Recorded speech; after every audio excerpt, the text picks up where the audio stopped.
चलो समास आज पढ़ाना प्रारंभ करते हैं। समास एवं समास विग्रह। तो सबसे पहले समझो समास क्या है ना।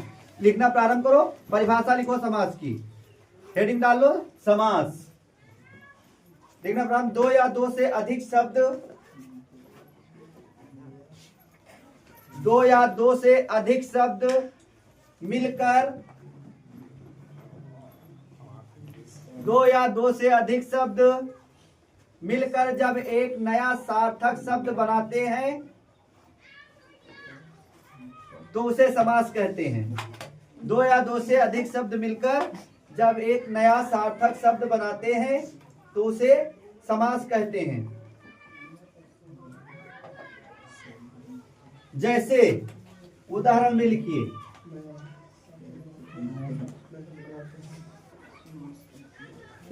उदाहरण में देखिए, जैसे वनवास, वनवास।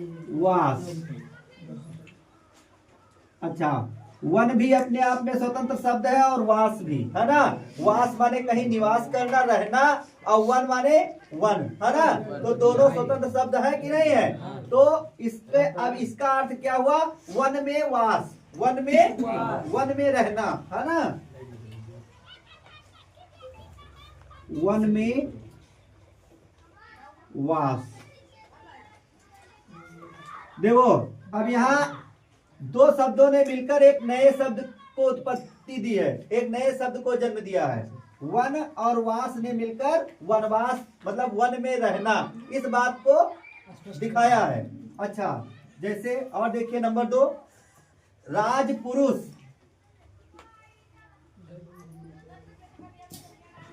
राजपुरुष, अब देखो राज भी स्वतंत्र शब्द और पुरुष भी, अर्थात राजा का पुरुष मतलब राजा का आदमी। इसका मतलब क्या हुआ, राजा का आदमी।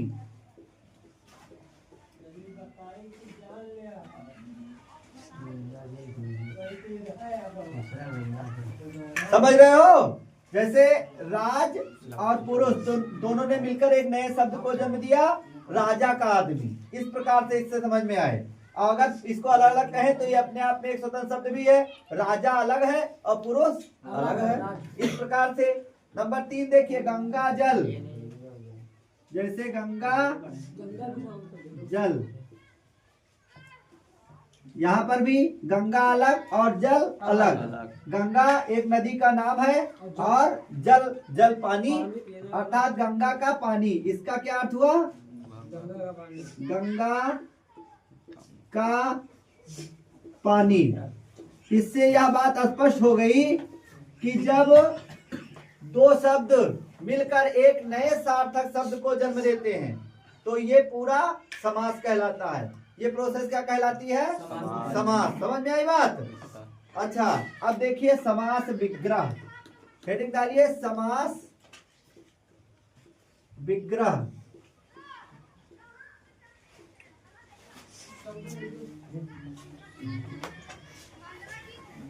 चलो परिभाषा लिखना प्रारंभ करो। सामासिक शब्दों के बीच के, सामासिक शब्दों के बीच, सामासिक शब्दों के बीच के संबंध को स्पष्ट करना, सामासिक शब्दों के बीच के संबंध को स्पष्ट करना सामासिक विग्रह कहलाता है। सामासिक विग्रह कहलाता है।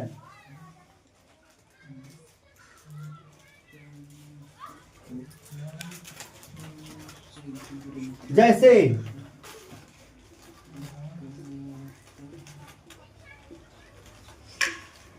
नील कमल,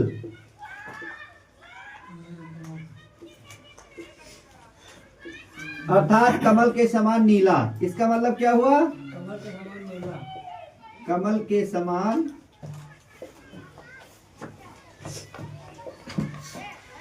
नीला। माता पिता, अब इसके बीच में और का लोप है, माता और पिता। क्या होना चाहिए, माता और पिता, माता और पिता पिता।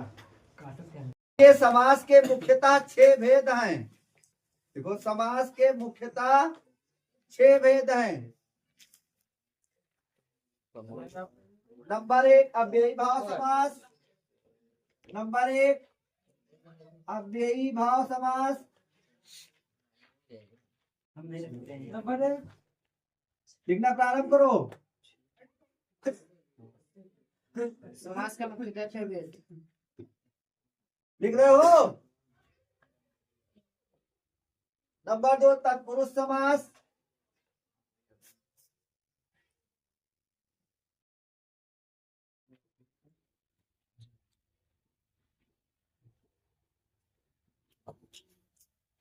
नंबर 3 कर्मधारय समास।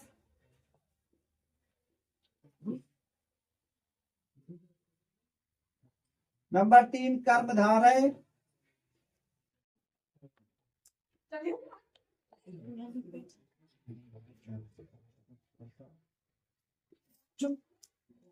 शांत रहो, बोलो ना। नंबर 4 द्विगु समास।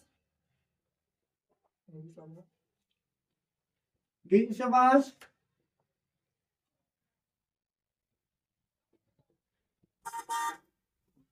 नंबर 5 लिखिए द्वंद्व समास।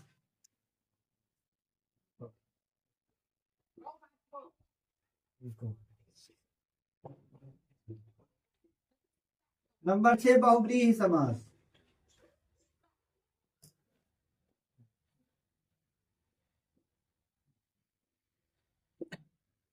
बहुव्रीहि समास।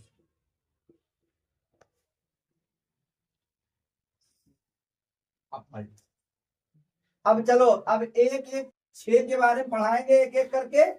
ये 6 समास हैं, 6 आपको पढ़ाया जाएगा एक एक करके, है ना। तो आप पहली हेडिंग डाल लीजिए अव्ययी भाव समास। पहली हेडिंग डालो अव्ययी भाव समास।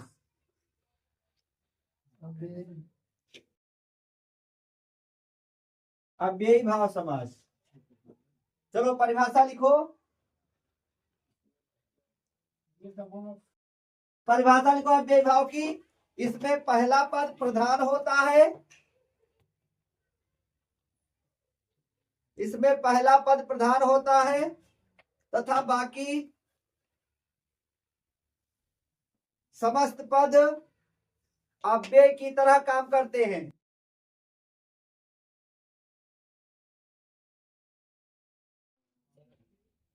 बाकी समस्त पद अव्यय की तरह काम करते हैं।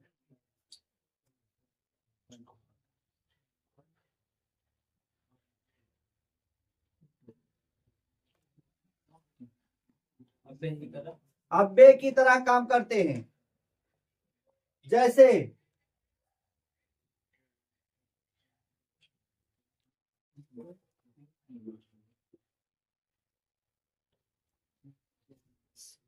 आमरण,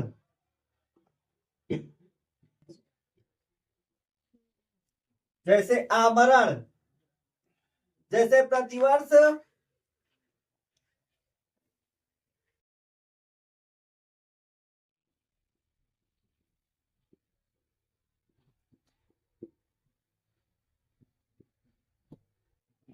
जैसे यथाशक्ति।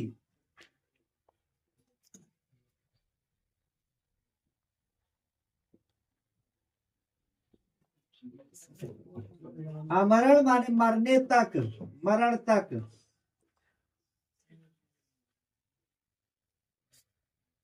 प्रतिवर्ष, प्रत्येक वर्ष।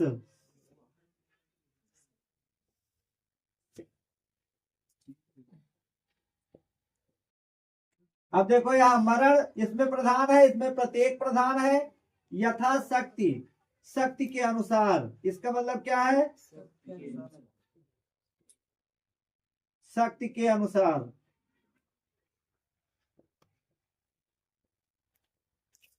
चलो बस ये हो गया। तीन उदाहरण ले लिए, इससे आगे बढ़ते हैं। यथाशक्ति में कौन प्रधान है? शक्ति, शक्ति के अनुसार। अब दूसरा डालो तत्पुरुष समास। हेडिंग नंबर 2 डालिए, तत्पुरुष।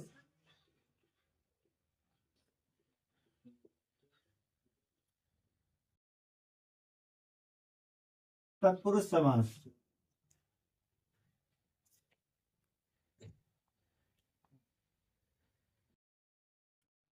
देखो, तत्पुरुष में दूसरा पद प्रधान होता है।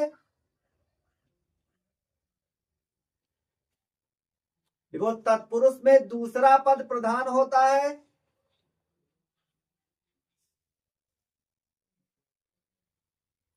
तथा पहला पद गौड़ होता है।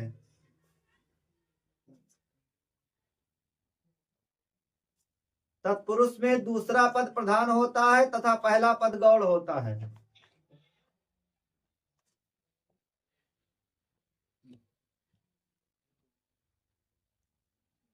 देखो, इन समास में बीच की कारकीय विभक्तियों का लोप होता है। इन समास में बीच की कारकीय विभक्तियों का लोप होता है। कारकीय विभक्तियों का लोप होता है।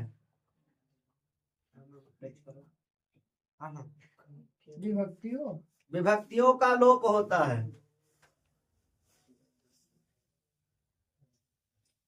देखो, कारक चिन्हों के अनुसार इन्हें 6 भागों में बांटा गया है। कारक चिन्हों के अनुसार इन्हें 6 भागों में बांटा गया है।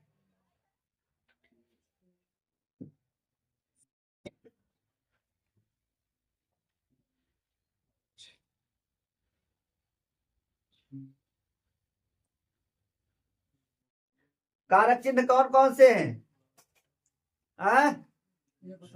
कर्म, करण, संप्रदान, अपादान, संबंध, अधिकरण। कारक, ये कारक चिन्ह है। चलो हम लिखवाते हैं एक एक करके और उदाहरण से समझाते हैं, समझते रहना है ना। नंबर 1 लिखो, कर्म तत्पुरुष। नंबर 1 में लिखो, कर्म के उपभेद।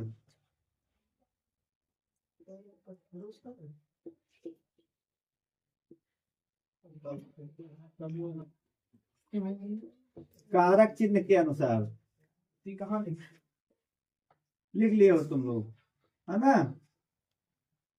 कारक चिन्ह के अनुसार।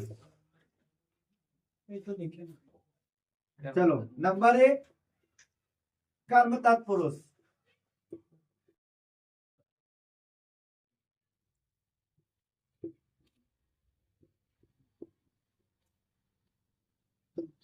चलो, परिभाषा लिखो कर्म तत्पुरुष की।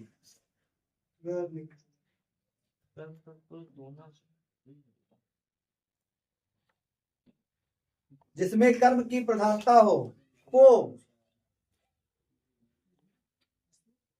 कर्म की प्रधानता हो। देखो, को इसका चिन्ह है, को शब्द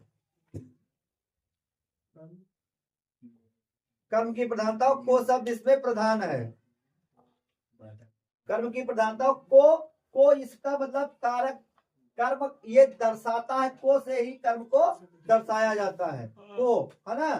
तो इससे जैसे देखिए, जैसे ग्रामगत, जैसे नंबर 1 ग्रामगत।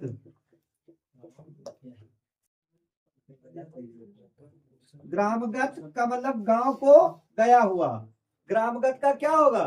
गांव को गया हुआ। वो शब्द यहां लगा, गांव को गया हुआ।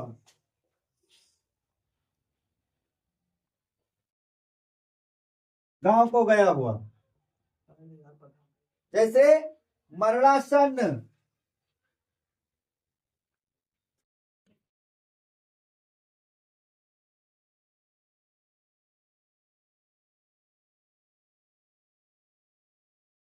मरणासन्न मरण को पहुंचा हुआ, मरण को प्राप्त करता हुआ, ऐसे।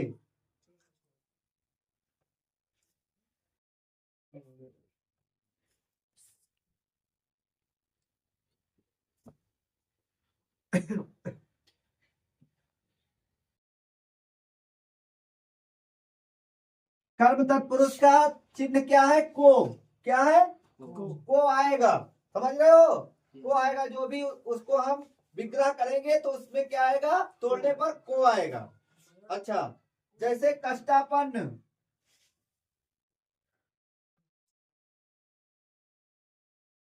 जैसे कष्टापन्न,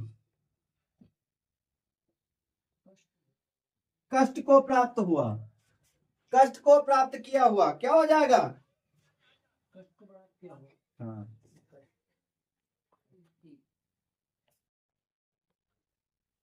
कष्ट को प्राप्त किया हुआ, कष्ट को प्राप्त। बात समझ रहे हो? कर्म तत्पुरुष में इसका चिन्ह क्या है? को। क्या आएगा इसमें? जब उसको हम विग्रह करेंगे तो जो मुख्य पद होगा उससे संबंधित आएगा को। क्या आएगा? को। जैसे ग्रामगत, गांव को गया हुआ। जैसे मरणासन, मरण को पहुंचा हुआ। जैसे कष्टापन्न, कष्ट को प्राप्त हुआ। मतलब ये क्या है चिन्ह इसका? कर्म का को। इसलिए यहां लिख दिया हमने को। बात समझ में आई? इस तरह से। चलो नंबर 2 लिखो, करण तत्पुरुष। मिटा दे ऊपर से पुरुष।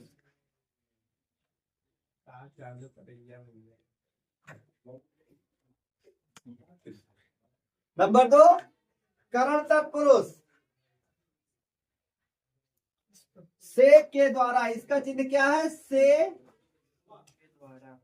के द्वारा।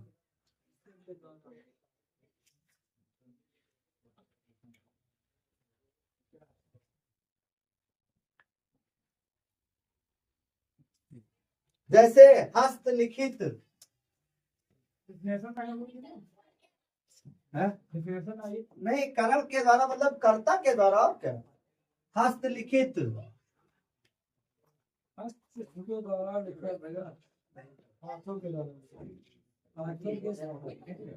हाथ से लिखा गया या हाथ के द्वारा लिखा गया, ऐसे आएगा। इसको जब विग्रह करोगे क्या आएगा? हाथ के द्वारा लिखा गया। हाँ, हाथ के द्वारा, है ना? ऐसे आप समझ लोगे, कभी धोखा नहीं होगा। Yes sir. देखो तत्पुरुष के भाग में भाग नंबर 2 करण तत्पुरुष। करण तत्पुरुष का आपका चिन्ह क्या है? से के द्वारा। और जब इसके शब्दों को तोड़ोगे तो उसके बीच में से या के द्वारा आएगा। बात समझ में आई? जैसे हस्तलिखित, हाथ से लिखा गया या हाथ के द्वारा लिखा गया। जैसे तुलसीकृत, जैसे तुलसीकृत, तुलसी के द्वारा लिखा गया। क्या है? तुलसीदास के द्वारा लिखा गया। क्या हो जाएगा? तुलसीदास के द्वारा। यही होगा ना? तुलसीदास के द्वारा। अर्थात तुलसी का किसका नाम है? तुलसीदास का। तुलसी से तुलसी है, तुलसीदास के द्वारा नाम है। तुलसीदास के द्वारा लिखा गया। यही होगा ना? बात समझ गए? करण तत्पुरुष में क्या आएगा? से के द्वारा। नंबर 3, नंबर 3 डालो इसके उपभेद में। संप्रदान तत्पुरुष। संप्रदान,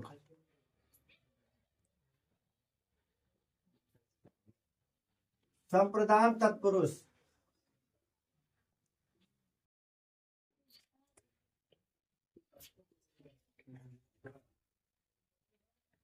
अच्छा, संप्रदान तत्पुरुष में क्या आता है भैया? के लिए। इसका चिन्ह क्या होगा? के लिए।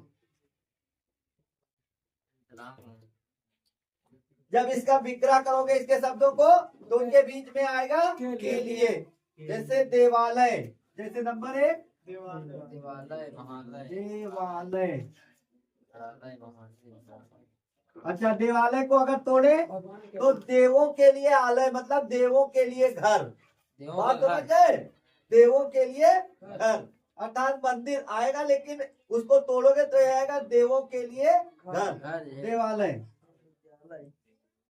देव के लिए। आलय। आलय माने निवास या घर। नंबर 2, लिखिए रसोई घर।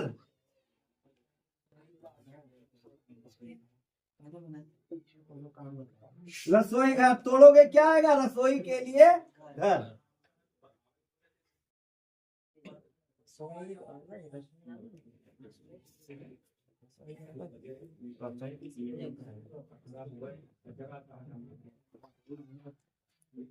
नंबर 3, विधानसभा।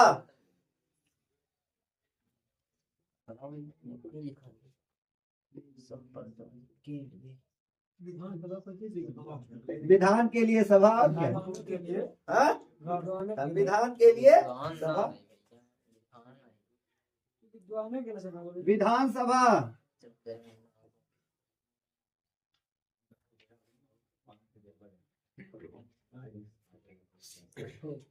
देखो विधि विधान। विधान का माने होता है कि मतलब किसी कानून व्यवस्था पर विचार विमर्श, है ना? उसपे जो कानून है बनाया गया वो, तो उसके लिए जो सभा की गई उसको कहते हैं विधानसभा, है ना? अच्छा, विधानसभा, विधान के लिए सभा। चलो भैया, नंबर 3 हो गया। नंबर 4 डालो। नंबर 4 में लिखिए अपादान तत्पुरुष।